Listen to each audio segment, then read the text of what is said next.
moom sa benn copain boo xamante ni journaliste bu mag sax si Sénégal fii nii ñëpp ko xam moom maa ngi ñu génn léegi biñ demee ba si biir comme sama yaay si rajo la nekk ma présenté leen ñoom ñaax comme ça mu koy mën di jàpp si yenn yéeg ñuy waxtaan daal am na grande surprise waa ji ndekete ñun ak sama yaay dañuy génn dama toog démb si guddi ma xool téléphone bi dama toog guddi gi téléphone bi fi ma toog muy chargé ma gis message kooku ñëw ne ko bonsoir à cette heure-ci ma daal di man tamit ma bëgg xool message mu gis seeni discussion ndekete ñoom depuis ma ko joxee numéro bi ñoom ñaar ñu déggante ndekete ñoom ñaar ñuy commencé seen rendez-vous di fixé ay rendez-vous ci sante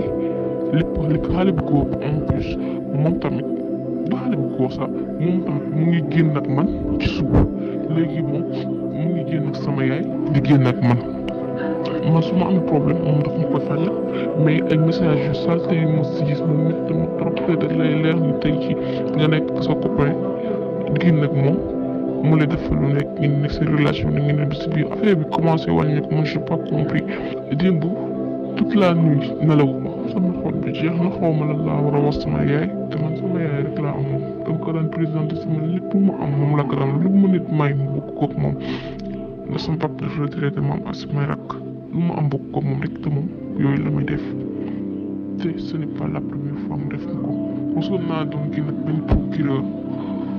procureur bi maa ngi muy génn benn jour am benn waay bu ñu jàppoon ma ne ko kaa ñu dem nga ma booleel ak procureur bi nga wax ak moom ba xam peut-être dina ko bàyyi ñu dem ànd ak moom ñu wax ak moom dem ne ko comme yow sama jumeau nga genre yow ko naan ko yow koy sama jumeau nga ñun ñaa ñuy waxtaan ba jëlante numéro ñuy déggante ba léegi ma xëyee kooku gisatuma ko déggatuma ko man nag dama xamul dama ko war a woo wax ak moom wala dama ko war a wax sama papa wala dama war a woo waa ji wax ak moom te gis nga waa ji tey ci billaahi wallaahi taalaahi te ci message yi vidéo yi su ma ko jëloon envoyé ko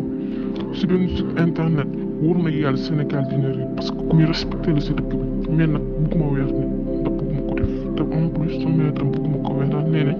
wërsëg ak barke yëpp xawma ak àddina yëpp mu ngi si sa suufu tànk yaay te bëgguma ko naqaral bëgguma ko teg naqaru xol sama xol bi jeex ak xawma sax lan laa war a wax waxuma ko dara ba tey ni ma waxee ak yow dama xam lan laa war a def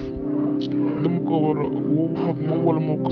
sama papa ak sama yaay te suñu ñu ngi si su ma la waxee si suba ba léegi sëlmu naa wala lekk na damay fen lii dama ko dundati ko mooy bàyyi moo ci yàlla à tout moment léegi nag dama jël décision génn kër gi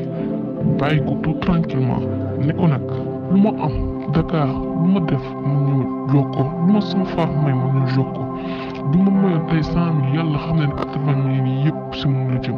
man bu ma si lekk dara dama toog yàpp sama ñaam xam ne man su ma lekkee naan rek jeex na même à tout moment dafa may def yu mel nii mais comme que noonu la xam la na dem ñaan baat mooy ko baatam mu dem nekk si lu mu nekk parce que nit man mënuma concevoir yow sa jëkkër ngay nekk ak moom muy am di la defal ba bu mu retraité